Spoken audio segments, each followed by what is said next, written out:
Yep.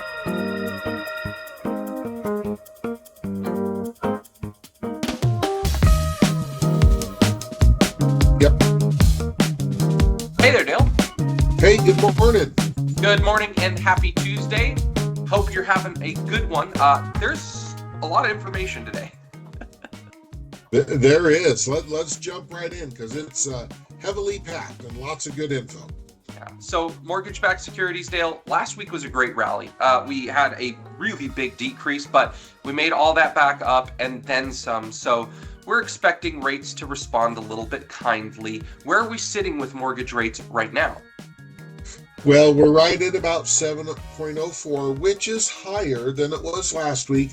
But remember, these reports are typically a week or two behind. So even though we had betterment to the rates, the average is higher. But come next week, we should start seeing a downward, at least a little bit better. Yeah, hopefully a downward trend. It's going to be very minor unless we continue this wonderful momentum we had starting last week. But let's talk about the elephant in the room. We're not going to say his name because we want to be respectful to those who are Mr. 47. Will his policies change interest rates, Dale? You know, so hard to say because there's so many things that affect mortgage rates, but a presidential policy certainly can help us. And so I think our outlook is good, but that remains to be seen on a whole host of other factors. Correct. Now, currently, the general sentiment is that his policies may or may not have a positive benefit. We see a small bump today. Well, this is the day after Inauguration Day. We saw a small bump in mortgage-backed securities, which is good for mortgage rates. We also saw a small bump on Election Day, but it became volatile afterwards for inflation and jobs and a bunch of other stuff. But the proposed policies on energy, immigration, and jobs give us a good outlook. That's what we're hoping will change a lot of mortgage rates. But his policies on tariffs, they're kind of negative in the short term. So we'll have to see if that really is just a negotiating tool for him or if that's actually what he plans on sticking with for the next 4 years. But the reality, until we see significant changes in inflation, we're not going to see any lasting changes in mortgage interest rates. It's going to be volatile. It'll be up and down. And we said this in the last administration. There's just no magic button to take care of all of this. So, nope, there's really not. Dale, can you give us a little bit of background on what makes up our mortgage rates and what influences them? Well, you know, I mean, good gravy. It seems like, in fact, I used to joke, you may or may not remember this. I believe it was President Clinton who was out for 2 weeks with a severe cold.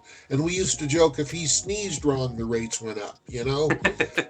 It's crazy. Jobs, unemployment, inflation, and federal policy is probably the three biggest factors that control mortgage rates. Yep. You know, you've got, in addition to all of those, you've got a lender's appetite for risk, secured rates versus unsecured rates. And I know we're only talking about mortgage rates. That's our focus. But there's really a lot of things that control mortgage rates. And mortgage-backed securities also being the great indicator of where we're going to go. Yeah. So the big two, jobs and inflation. Those are the ones. Jobs, fewer jobs, higher employment. There's signs of recession, which basically means almost deflation, very low inflation or almost deflation. And this forces the Federal Reserve to fix that problem. Yep. And then you have inflation. This is the biggest one. This is hands down the biggest one. Too many dollars chasing too few goods, supply and demand. And we can equate this to the housing market very simply. We don't have enough houses. We have a lot of people that want to buy houses. So we're going to spend more on houses. And that's what's been happening. So, Dale, simple question. What is faster to change? Supply or demand? Wow. That's a loaded question. And if I were a professional debater, I could make a case for both.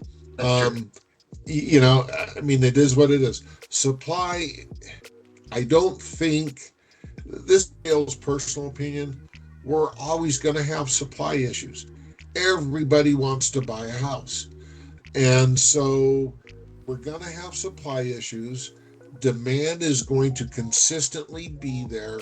And so I really think, unless we have another 2008, which I truly believe the policies regarding lending that were put into place will not allow that to happen, we're just going to continue to see prices stay where they're at and continue to rise. Maybe not rise in gangbusters like it has over the last 2 years, but certainly I don't see prices of homes coming down anytime soon. Correct. And the best way to lower demand in this particular case is to make it seem so unaffordable with mortgage rates that people just cannot buy a home. And that's the crisis we have. But let's backtrack back to jobs.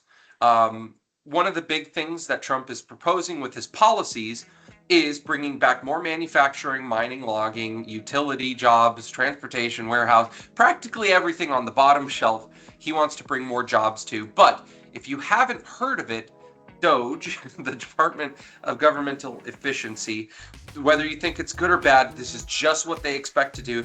They want to cut government waste, government spending, and government jobs.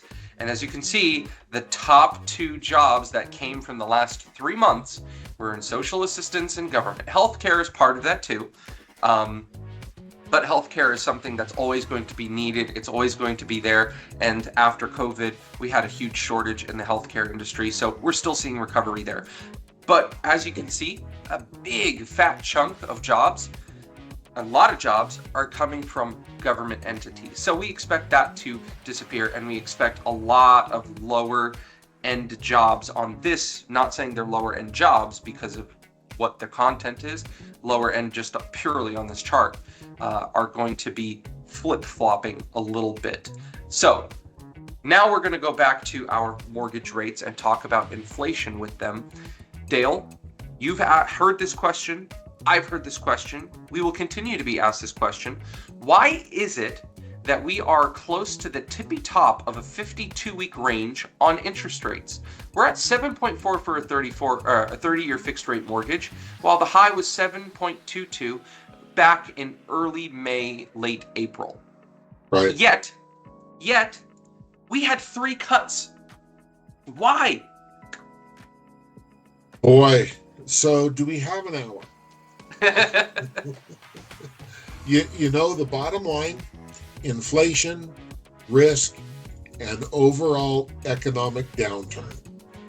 That is why rates are where they're at and not 3/4 better. Now remember, the 3 cuts, 3/4 better is not to mortgage rates, it's to the federal overnight lending rate, which is a big factor and driving force of how it correlates to mortgage rates. But could you go back one slide? I have to make a comment here. Yeah. 97,000 added government jobs in the last 3 months. Gee, we don't have enough government jobs out there? Wow, okay. Works for me. That alone will tell you why rates are where they're at. Because, I hate to say it, recession is good for mortgage rates. War is good for mortgage rates. It sucks for all those involved in that. But, the reality is our inflation is runaway inflation. It's not getting better. It's getting worse. When it gets better, it's very incremental. How much it gets better. Risk is a lot out there. And until we get inflation under control, we're not going to see much movement in rates. Regardless of the president, regardless of the administration, if we can't get inflation under control, it's going to be more of the same. Correct. And I would like to point out one last thing. We had the 3 cuts. If apples to apples were exactly the same at the end of November, beginning of December, yes, the truth would be we would be in the low 6%, maybe even high 5% on mortgage rates. But no matter what happens, if inflation can't be reined under control, we are going to continue to see high interest rates and a lot of volatility. Just take a look at this chart and understand from the beginning a year ago until the beginning of September, there was not a single mortgage rate cut. There was no federal rate cut. There was no Federal Reserve policy that was instituted. This entire section of volatility, where we had a high rise to 7.22%, all the way down to low sixes, was all done before the Federal Reserve made any changes. And it was all based on inflation numbers and job numbers. So, realtors, as you are out there in the market talking with clients that are both hopeful because of the new presidency and also not hopeful because of the new presidency, understand that the presidency